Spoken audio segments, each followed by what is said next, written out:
Very good morning students, कैसे हैं आप सब। Today we will discuss what are the merits and limitations of external source of recruitment. yesterday we have discussed the various sources of external recruitment.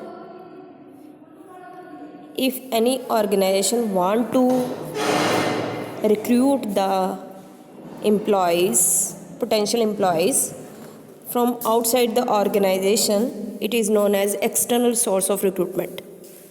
Yesterday we have discussed various type of external source of recruitment.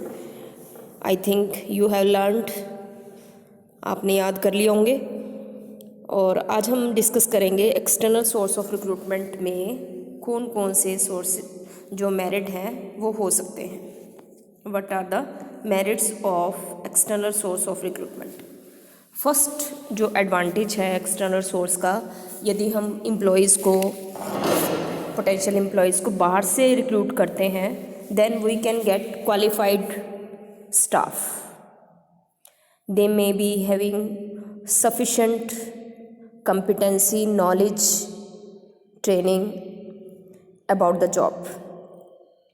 तो इससे जो हमारे कर्मचारी हैं वो नई technique से, नई नॉलेज से अपडेट होंगे। तो इससे हम एक्सटर्नल सोर्स ऑफ रिक्रूटमेंट से क्वालिफाइड स्टाफ को अपॉइंट कर सकते हैं। Second is the fresh talent. अगर हम internal source of recruitment use करते हैं, प्रमोशन और ट्रांसफ़र से फिल करते हैं वेकेंट जॉब को, तो they may not be having sufficient knowledge and even they are not update with the latest knowledge. And जो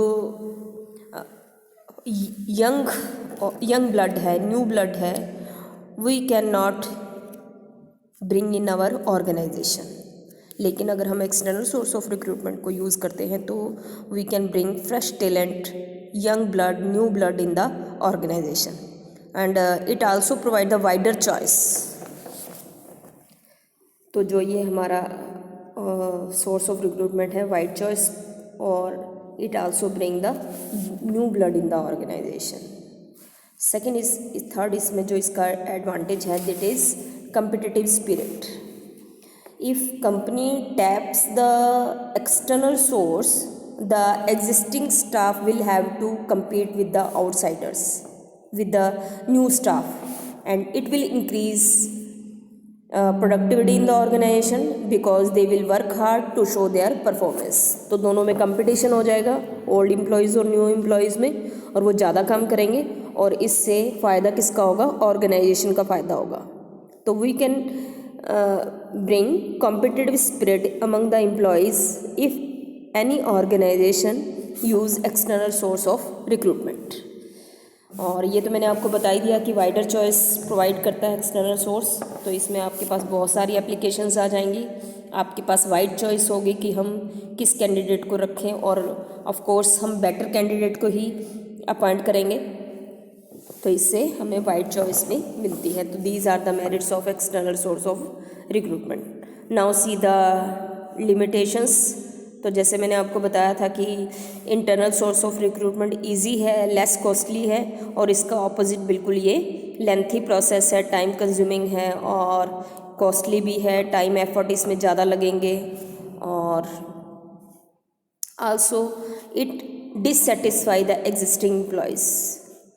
तो इसमें जो हमारे एम्प्लॉयज़ हैं, एग्जिस्टिंग स्टाफ हैं, वो डिससेटिस्फाई हो जाएंगे क्योंकि it will bring frustration among the existing employees. तो अगर उनकी नॉलेज अच्छी है और आप बाहर से एम्प्लॉयज़ को ले रहे हो तो लेबर टर्नओवर और लेबर एब्सेंटिज्म रेशो इसमें ज़्यादा हो जाएगा। जो पुराने एम्प्लॉयज़ हैं वो ऑर्गेनाइजेशन को छोड़ के जा सकते हैं। और जो तीसरा इसका डीमेरिट है कि there is a need of induction training. More time is consumed in introducing the new employees. तो इससे भी productivity reduce हो सकती है। A long time new employees will take to adjust in the new environment. तो that is why it can reduce productivity and also require more induction training to the new employees. and induction training is not required in the internal source of recruitment because they already know the rules and regulation of the employees. ये मैंने दो आपको ज़्यादा चौथा point बताया है आपको, no need of, इसमें हम इसका जो चौथा पॉइंट आप बनाएंगे वो फोर्थ पॉइंट में आप बना सकते हो, need to introducing the employees, हमें न्यू एम्प्लॉयज़ को इंट्रोड्यूस कराने की ज़रूरत पड़ेगी और ये टाइम कंज्यूमिंग हो जाएगा, ठीक है। तो जैसे मैंने आपको बताया था कि जो उसके इंटरनल सोर्स के मेरिट है उनको हम रिवर्स करके लिखेंगे तो वो एक्सटर्नल सोर्स की डिमेरिट बन जाएंगे, और जो हमने लिमिटेशंस की थी तो वो सारी लिमिटेशन रिमूव हो जाती हैं आपके एक्सटर्नल सोर्स ऑफ रिक्रूटमेंट में। तो ये इजी है, इसका जो एक्सटर्नल सोर्स है क्वालिफाइड स्टाफ को देता है और फ्रेश टैलेंट को इन्वॉइड करता है और वाइड चॉइस इसमें रहती है। तो these are the merit and demerit of external source of recruitment. If any problem you can ask the question. I think आप पेपर की तैयारी कर रहे होंगे बेटे, और जस्ट आपके अब जनवरी चल रहा है, फरवरी में आपके प्री बोर्ड एग्ज़ाम हो सकते हैं जैसे स्कूल खुलेंगे, और उसके बाद मार्च में तो फाइनल एग्ज़ाम है ही हैं, और फरवरी में आपके प्रैक्टिकल भी हो सकते हैं बेटे। तो you should be aware about the future and work hard at home, ठीक है बेटे। Have a nice day.